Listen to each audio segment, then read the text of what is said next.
오늘 우리에게 주시는 하나님의 말씀은 시편 46편입니다. 구약성경 836면 시편 46편 1절에서 11절입니다. 살아계신 하나님의 말씀을 함께 고백드리겠습니다. 함께요. 하나님은 우리의 피난처시오 힘이시니 환난 중에 만날 큰 도움이시라. 그러므로 땅이 변하든지 산이 흔들려 바다 가운데 빠지든지 바닷물이 솟아나고 뛰놀든지 그것이 넘침으로 산이 흔들릴지라도 우리는 두려워하지 아니하리로다. 한 시내가 있어 나뉘어 흘러 하나님의 성 곧 지존하신 이의 성소를 기쁘게 하도다. 하나님이 그 성 중에 계심에 성이 흔들리지 아니할 것이라. 새벽에 하나님이 도우시리로다. 온 나라가 떠들며 왕국이 흔들렸더니 그가 소리를 내심에 땅이 녹았도다. 만군의 여호와께서 우리와 함께 하시니 야곱의 하나님은 우리의 피난처시로다. 와서 여호와의 행적을 볼지어다. 그가 땅을 황무지로 만드셨도다. 그가 땅끝까지 전쟁을 쉬게 하시며 활을 꺾고 창을 끊으며 수레를 불사르시는도다. 이르시기를 너희는 가만히 있어 내가 하나님됨을 알지어다. 내가 문나라 중에서 높임을 받으리라. 내가 세계 중에서 높임을 받으리라 하시도다. 만군의 여호와께서 우리와 함께 하시니 야곱의 하나님은 우리의 피난처시로다. 셀라. 아멘. 할렐루야. 아멘. 이 하루를 허락하신 예수님과 함께 걷고 또 먹고 마시는 이 하루 되기를 주님의 이름으로 축복합니다. 아멘. 오늘 본문의 시는 하나님이 우리를 지켜주신다라고 하는 이스라엘의 공동체 신뢰시라고 할 수 있는데요. 오늘 본문의 표제어에 보면 인도자를 따라 알라못에 맞춘 노래로 시작합니다. 알라못이라고 하는 표현은 오늘 시편 여기 이곳에서만 등장하는데요. 젊은 여인들 아마 이런 의미가 담겨져 있는 것을 봐요. 그러니까 찬양대 지휘자의 인도를 따라서 젊은 여인들이 높은 소리로 불렀던 찬양이었음을 알게 됩니다. 마치 홍해를 건넌 후에 아론의 누이 미리암이 소고를 치며 춤추면서 너희는 여호와를 찬송하라. 그는 높고 영원하시며 맑아 긋한 자를 바다에 던지셨다라고 고백하며 찬양했던 것처럼 말입니다. 그러니까 오늘 본문을 깊이 묵상하면 떠오르는 본문 하나가 있습니다. 공동체가 함께 하나님의 구원을 경험했던 은혜. 그러니까 이스라엘 민족 전체가 구원을 얻었던, 그러니까 하나님은 나의 하나님으로 고백하는 것이 아니라 지금 우리 하나님으로 고백하고 있거든요. 마치 우리나라가 무슨 일제강점기 때 해방을 얻은 것처럼 이스라엘 민족에게 그런 민족의 구원의 감격이 있었던 적이 있지 않습니까? 바로 홍해 사건입니다. 뒤에는 바로의 군대가 쫓아올 때 이스라엘 백성들이 왜 우리가 애굽에 매장지가 없어서 이곳까지 데리고 왔습니까? 왜 당신을 우리에게 이곳에 끌어내십니까? 라고 할 때 그때 있었던 사건을 기억하게 하는 것이 오늘 본문입니다. 그래서 먼저 하나님에 대해서 고백합니다. 1절에 보면 하나님은 우리의 피난처시오 힘이시니 환난 중에 만날 큰 도움이시라 라고 고백합니다. 하나님은 이로 시작합니다. 오늘 본문의 시편의 시인은 우리 하나님은 어떤 분이냐면 피난처, 우리의 피난처라는 거예요. 피난처는 원어의 뜻은 접근하기 어려운 장소라는 표현이 있거든요. 그러니까 높은 성 위에 쌓은 성벽으로 이루어진 이 피난처 안에 예를 들면 전쟁이 나거나 어려움이 있으면 이 피난처로 되피하면 목숨을 구하듯이 무슨 오늘날로 표현하면 무슨 대피소, 방공호 이런 의미가 맞을까요? 안전하게 목숨을 구할 수 있는 곳이라는 의미죠. 그러니까 하나님은 우리의, 나의가 아니라 우리의 하나님, 민족을 구원해 주신 우리의 피난처 되신 하나님인데 그 하나님은 어떤 하나님이냐면 환난 중에 라고 표현합니다. 여러분 하나님을 가장 깊이 깨닫고 묵상하고 붙들 때가 언제죠? 환난이죠. 형통하고 잘되고 기쁠 때보다는 큰 환난이 닥쳐서 그 환난 중에 하나님을 바라보는 것을 봅니다. 그런데 오늘 이 환난이 얼마나 크냐면 시편 전체를 150편 전체를 묵상해도 이거보다 더 큰 환란이 있을까 생각들 정도의 엄청난 환란이 닥칩니다. 마치 오늘날로 말하면 무슨 쓰나미가 몰아닥치는 것 같은 환란입니다. 천재지멸인데 인간의 힘으로는 도저히 해결할 수 없는 엄청난 큰 환란이에요. 2절 이하 2절과 3절의 그 환란이 어떤 것인지 보면 2절과 3절입니다. 그러므로 땅이 변하든지 산이 흔들려 바다 가운데 빠지든지 바닷물이 솟아나고 뛰놀든지 그것이 넘침으로 산이 흔들릴지라도 우리는 두려워하지 아니하리로다. 아멘. 이렇게 되어 있습니다. 그러니까 여러분, 세상에 산이 흔들리는 것 같은, 지진과 같은, 바닷물이 뛰놀고 솟아올라서 넘치는 것 같은, 마치 쓰나미가 일어나는 것 같은 이런 엄청난 큰 환란이 닥치고 있음을 이야기하고 있는 거예요. 그런 환란, 그 엄청난 고난이 닥쳐오는 것을 말합니다. 여러분, 오늘 우리가 서 있는 곳이 이 땅이지 않습니까? 땅은 변할 수 있는 게 아니지 않습니까? 땅이 어떻게 변합니까? 늘 항상 그 자리에 있는 것. 그런데 우리가 이 세상을 살아보면 자연 만물, 땅과 바다와 산과 들, 모든 것들 영원히 변하지 않을 것 같은 그 내 주위의 모든 것들이 변하고 바뀌고 사라짐을 이야기합니다. 여러분 어떻습니까? 지금까지 인생을 살아오면서 정말 믿고 신뢰했던 그 어떤 모든 것들이 흔들릴 때가 있음을 보지 않습니까? 나는 건강할 줄 알았는데 내 몸에 육체의 질고가 찾아와요. 이 사람은 나를 변치 않고 나와의 관계가 유지할 것 같은데 그 사람과의 관계도 깨지고, 내가 진짜 이 세상을 살아보면 변치 않을 것 같은 것들이 변하기 시작하는 것을 보면서 우리 마음이 참 힘들고 어려운 것을 봅니다.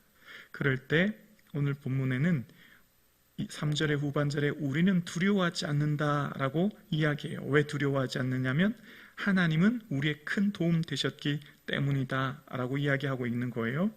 그러면서 그 하나님을 신뢰하면서 오늘 본문의 이 3절 후반절에 보면 셀라라는 표현이 나오는데요. 셀라는 이 성경에 71번 등장합니다.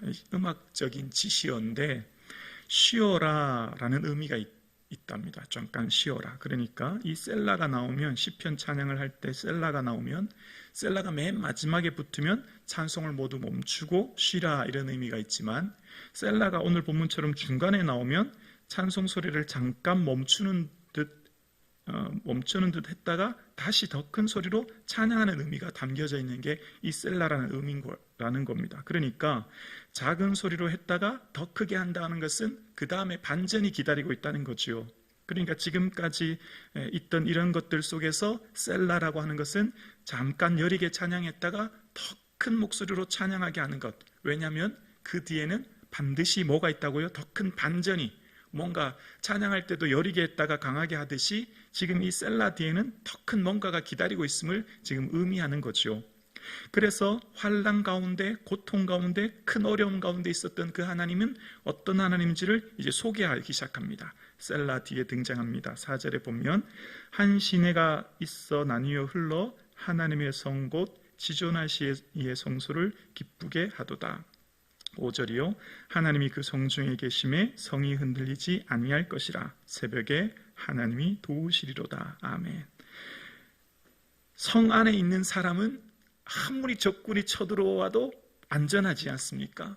왜냐하면 그 성벽 안에, 그 성 안에 있는 성이 그 피난처가 되어서 그들의 삶, 그들의 생명을 지켜주기 때문입니다. 그래서 그 성 안에 있는 사람이 안전하듯 하나님 안에 있는 사람, 그 하나님이 그 성 중에 계시기 때문에 안전함을 이제 본문이 이야기하는데, 4절에 보면 한 시내가 있어라고 하는데, 이 시내라는 말은 그 원어의 뜻이 펠라그라는 뜻인데요. 이스라엘의 강은 크게 와디라고 하는 강이 있어요. 와디는 건천입니다. 평상시에는 물이 흐르지 않아요. 우기 때만 흐르는 거죠. 우기에 비가 많이 올 때만 흐르고 그 외에는 그냥 마른 땅과 같은 게 와디라고 하는 건천입니다. 그런데 여기서 쓰였던 이 단어의 펠레그는 인공적으로 만들어낸 관계수로예요.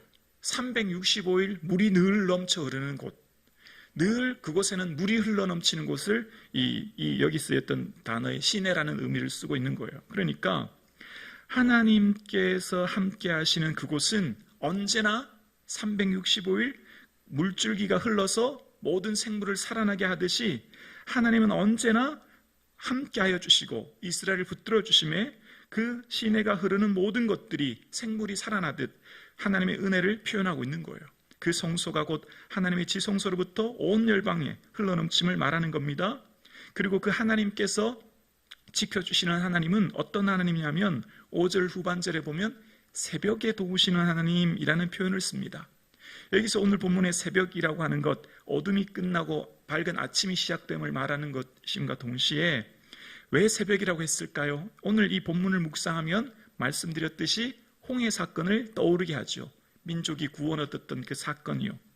그때 이스라엘 백성들이 뒤로 쫓아오는 바로군에게 하나님께서 모세를 통해서 바다를 열어주신 다음에 출애굽기 14장 24절에 보면 그들이 그 뒤를 추격하여 바다 가운데로 들어오는지라 새벽에 여호와께서 불과 구름 기둥 가운데에서 애굽 군대를 보시고 애굽 군대를 어지럽게 하시니 그들이 병거 바퀴를 벗겨서 달리기가 어렵게 하시니 애굽 사람들이 이르되 이스라엘 앞에서 우리를 도망하자 여호와가 그들을 위해 싸워 애굽 사람들을 치는도다 이런 표현이 나와요. 언제냐면 하나님이 도우실 때가 새벽이라는 표현이 나오죠.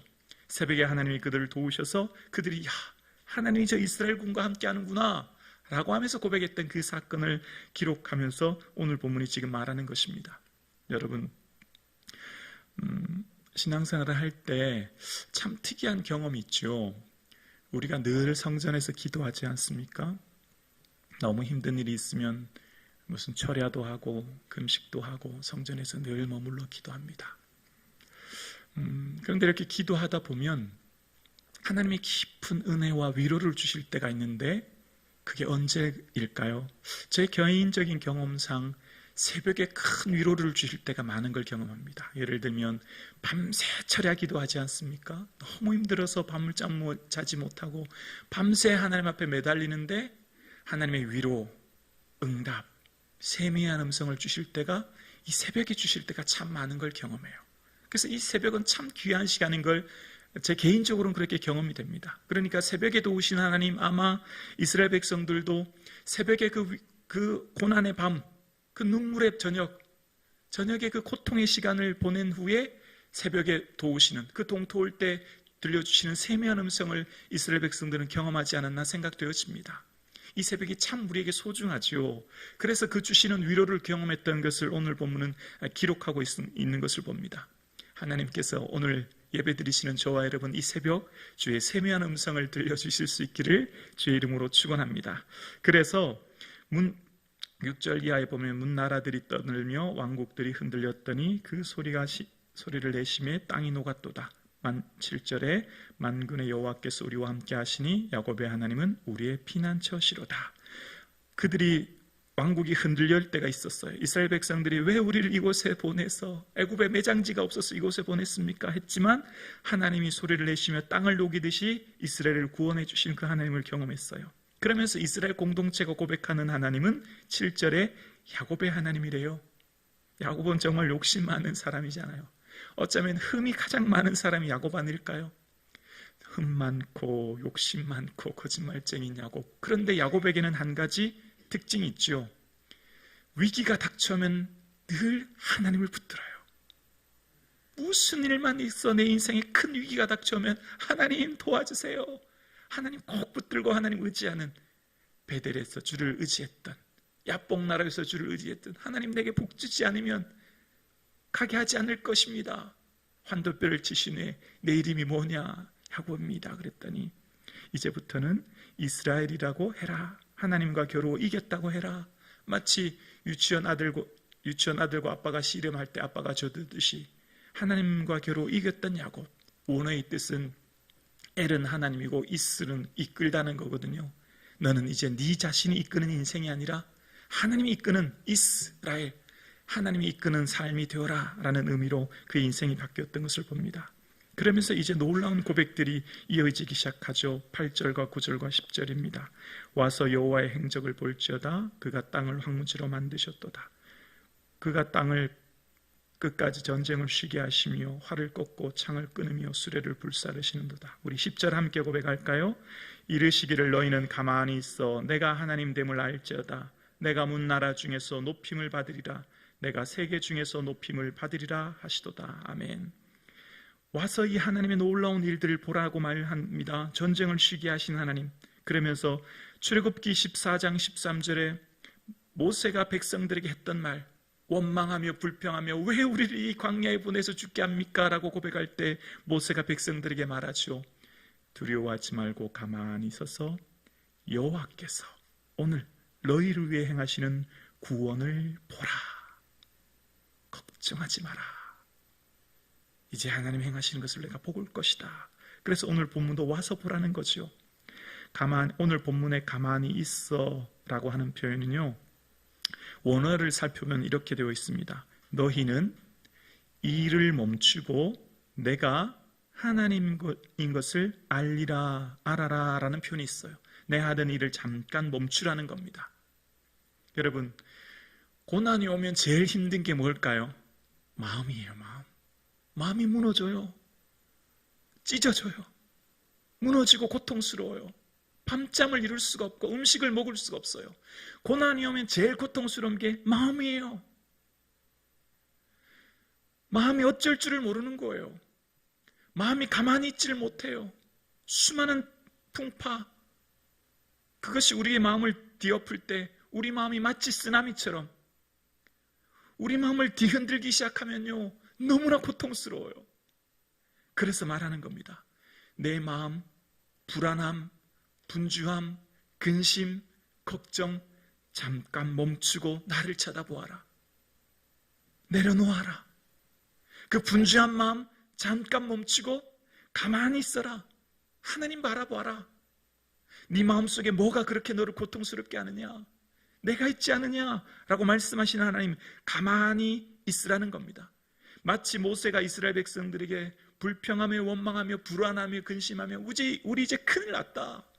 이스라엘 백성들, 저 군사들 이끌고 오는 저 바로에게 우린 이제 꼼짝달싹 없이 다 몰살된다. 불안하고 근심하는 그들에게 가만히 있으라 라고 말씀하셨던 것처럼 오늘 예배드리시는 사랑하는 성도님, 여러분에게 어떤 환난과 고난이 닥치고 있습니까?